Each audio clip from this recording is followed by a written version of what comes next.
పరాభావనామ సంవత్సరంలో మీనరాశి వారి యొక్క ఆర్థిక వ్యయ రాజపూజ్య అవమానాలు, అదేవిధంగా ఈ సంవత్సరం అంతా కూడా ఏ విధంగా ఉండబోతోందన్న విషయంలో ముందుగా వీరి యొక్క ఆదాయం 14 గాను, వ్యయం 11 గాను, రాజపూజ్యాలు 7 గాను, అవమానాలు 2 గాను చెప్పడం జరుగుతోంది. వీరు కొత్త కొత్త కార్యక్రమాలకు శ్రీకారం చుడతారు. ఒక నూతన ఉత్సాహంతో ఈ సంవత్సరం అంతా గడుపుతూ ఉంటారు. పైగా మీరు తలంచేటువంటి కార్యక్రమాల్లో ఎవ్వరు ఏమి చెప్పినా సరే నేను ఇదే చేస్తాను అని మొండి వైఖరితో ముందుకు సాగడం, అందులో విజయం సాధించడం జరుగుతూ ఉంటుంది.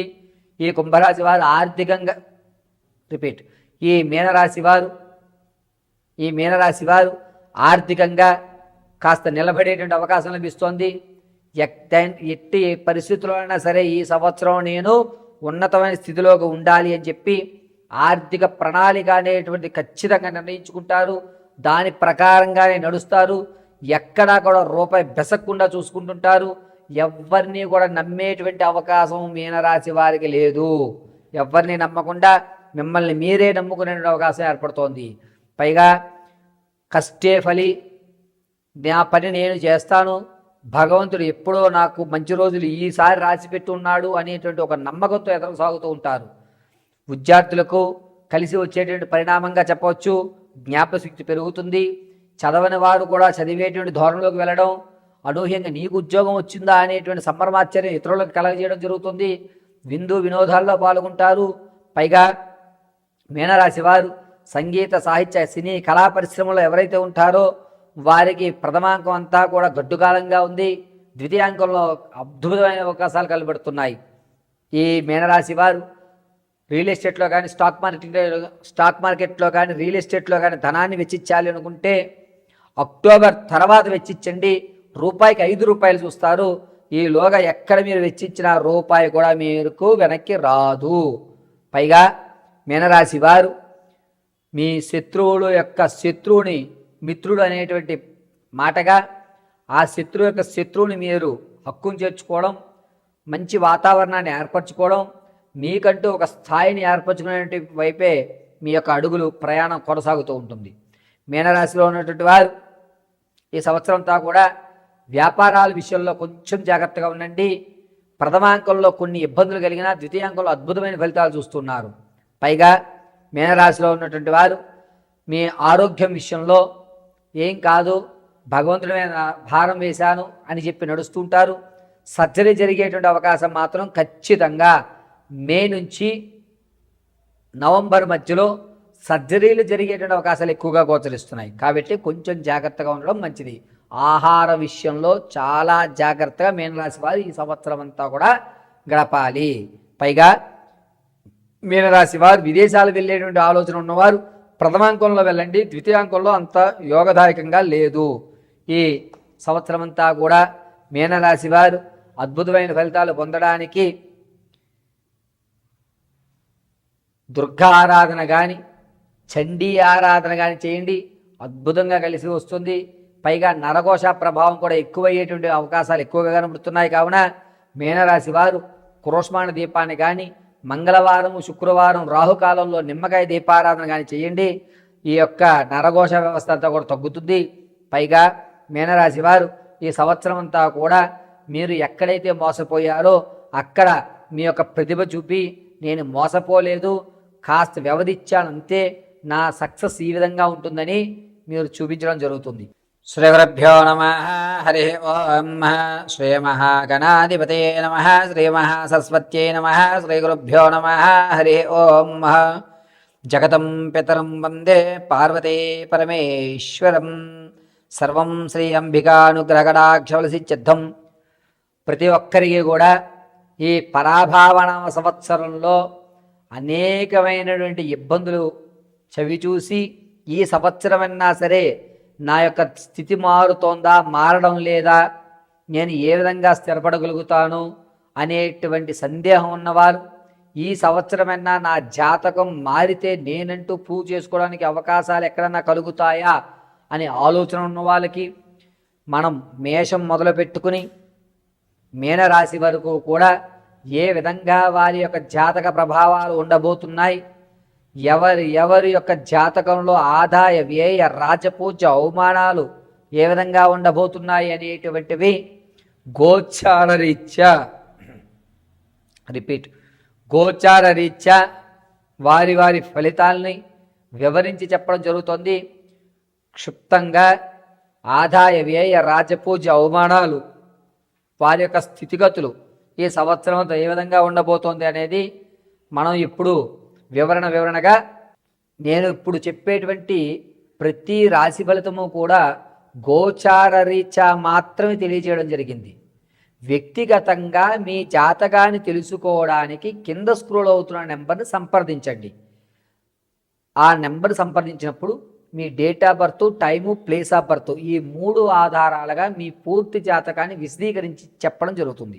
ఒకవేళ మీకు డేట్ ఆఫ్ బర్త్లో కానీ, టైంలో కానీ, ప్రదేశంలో కానీ ఏదన్నా తెలియకపోతే మీ ఫోటోను మాకు వాట్సాప్ చేయడం, మేము అడిగేటువంటి 3 ప్రశ్నలకు మీరు సమాధానం చెప్పడం వల్ల ఆ గణాంక పరిమాణాన్ని బట్టి మీ జాతకాన్ని విశదీకరించి వివరించి చెప్పడం జరుగుతుంది.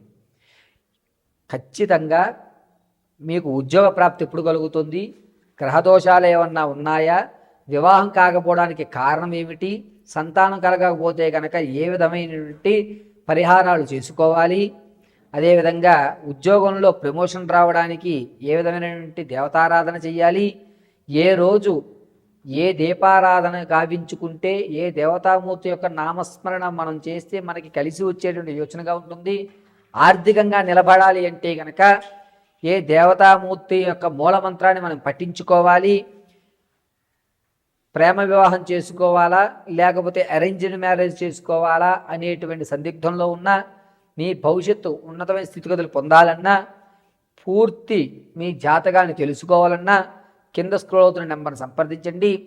పూర్తిగా మీ జాతకాన్ని తెలుసుకోండి. ఖచ్చితంగా చెప్తున్నాను, మరొక్కసారి వినండి. ఇప్పుడు వరకు నేను చెప్పినటువంటి ఈ ద్వాదశ రాశులు అంటే మేషం నుంచి మీనం వరకు కూడా గోచార రీత్యా మాత్రమే తెలియజేయడం జరిగింది అనేటువంటి అవకాశం ఏర్పడుతోంది. పళ్ళ వ్యాపారస్తులు మాత్రం కాస్త ఇబ్బందిదాయకంగా ఉంది. అధికమైనటువంటి ఎండలు గోచరించడం, వృద్ధులు మాత్రం చాలా జాగ్రత్తగా ఉండేటువంటి సూచనగా చెప్పవచ్చు. అంతేకాకుండా మేఘాధిపతి చంద్రుడు అవుతూ ఉండడం వల్ల సకాలంలో రావాల్సిన వర్షాలు వడగళ్ళ వర్షాలుగా, రావలసినటువంటి ఋతుపవనాలు కాస్త ఆలస్యంగా రావడం, దీనివల్ల రైతు కొంచెం ఇబ్బంది పడేటువంటి అవకాశం ఏర్పడుతోంది. తగు భూసారము అనేటువంటి తగ్గడం, నీటి కొరత అనేటువంటిది కొంచెం ఏర్పడడం, ప్రాజెక్టులు ఏవైతే ఉన్నాయో నీటికి సంబంధించిన ప్రాజెక్టులు ఏవైతే ఉన్నాయో అవి ఆగిపోవడం అనేది ఎక్కువగా గోచరిస్తుంది. రసాధిపతి సూర్యుడు అవుతూ ఉండడం వల్ల భార్యాభర్తల మధ్య కానీ లేదా స్నేహబంధమైనటువంటి విషయాల్లో కానీ అవకతవకలు ఏర్పడుతున్నాయి. ఒకరి మీద ఒకరికి అపనమ్మకం అనేటువంటిది ఎక్కువ ఏర్పడేటువంటి అవకాశం ఏర్పడుతుంది. మనుషుల మధ్య కల్మషం అనేటువంటిది జూలై నుంచి ప్రారంభమయ్యి నవంబర్ వరకు కూడా ఎవరిని పూర్తిగా నమ్మేటువంటి గోచరం ఎక్కడక్కడ గోచరించడం లేదు. ఇక నీరసాధిపతి గురుడు అవ్వడం వల్ల పెద్ద పెద్ద ఇండస్ట్రీస్ ఏవైతే ఉన్నాయో వాటిలో అగ్ని ప్రమాదాలు ఎక్కువగా జరిగేటువంటి వ్యవస్థ జరుగుతోంది. రైలు ప్రమాదం కూడా ఎక్కువగా జరిగేటువంటి ధోరణులు ఎక్కువగా కనబడుతున్నాయి. ప్రయాణాలు చేసేటప్పుడు చాలా జాగ్రత్తగా ఉండాలి. ముఖ్యంగా ఈ గనుల్లో పనిచేసే వాళ్ళు కానీ, అదేవిధంగా చిన్న చిన్న వర్తకాలు పెట్టుకునేటువంటి వారు, అంటే రోడ్డు పక్కన టెంట్లు వేసి సామాగ్రి అమ్ముకునేటువంటి వారు కొంచెం జాగ్రత్తగా ఉండాలి. పెను ప్రమాదాలు ఎక్కువగా ఉన్నాయి. ఈ ప్రమాదాలన్నీ కూడా గనుల్లో కానీ ఇక్కడ కానీ జరిగేటువంటి ప్రమాదాలు ఎక్కువ కూడా ఏప్రిల్ 18వ తారీఖు నుంచి ప్రారంభమయ్యి జూలై 24 వరకు కూడా ఈ గనుల్లో కొన్ని ఇబ్బందులు కలగడం, ప్రభుత్వ శాఖల్లో కూడా అనూహ్యంగా బిల్డింగులు కూలడం కానీ కుంచుకుపోవడం అనేటువంటి వ్యవస్థ ఎక్కువగా గోచరిస్తుంది. ఇక ఈ సంవత్సరంలో ఎట్టి పరిస్థితుల్లోనూ ఏ మాసంలో కూడా గ్రహణాలు మన భారతదేశంలో కనిపించవు. ఈ పరాభావన సంవత్సరంలో 3 గ్రహణాలు మనకి గోచరిస్తున్నాయి. అందులో మొట్టమొదటిది ఆగస్టు 12వ తారీఖున సంపూర్ణ సూర్యగ్రహణం, 27వ తారీఖున చంద్రగ్రహణం, ఫిబ్రవరి 6, 2027లో సూర్యగ్రహణం గోచరిస్తోంది. ఈ 3 గ్రహాలు కూడా మన యొక్క భారతదేశంలో కనిపించవు కాబట్టి ఈ సంవత్సరం గ్రహణాలు లేవని మాత్రం మనం చెప్పుకోవచ్చు. ఇక మూడాలు అనేటువంటివి గురుమూఢమి జూలై 15వ తారీఖు నుంచి ప్రారంభమవుతుంది. ఈ మూఢమి చాలా తక్కువ రోజులే ఉంటుంది. దీనివల్ల ఎక్కడా కూడా ఇబ్బందులు కలిగేటువంటి అవకాశం లేదు. ఈ గురుమూఢమి శుక్రమూఢములు కూడా ఆగస్ట్ నెలలో జూలై నెలలోనే గోచరిస్తున్నాయి. ఈ ఆగస్ట్ జూలై ఈ 2 నెలల్లో కూడా మూడాలు అనేటువంటి చాలా తక్కువ ఏర్పడుతూ ఉండడం వల్ల వివాహాది శుభకార్యక్రమాలకి జూలై ఆగస్టు మంచి రోజులు కాదు అని మనం చెప్పుకోవచ్చు. ఈ యొక్క పంచాంగంలో ఇప్పటి వరకు మనం దేశ కాలమాన పరిస్థితులు ఏ విధంగా ఉండబోతున్నాయనేది చర్చించుకున్నాం. వ్యక్తిగతమైన మీ యొక్క జాతకాలు మేషం నుంచి మొదలుపెట్టుకుని మీనరాశి వరకు కూడా ఏ విధంగా ఉండబోతోంది అనేది మనం నెక్స్ట్ ఎపిసోడ్లో విశదీకరించి తెలుసుకుందాం.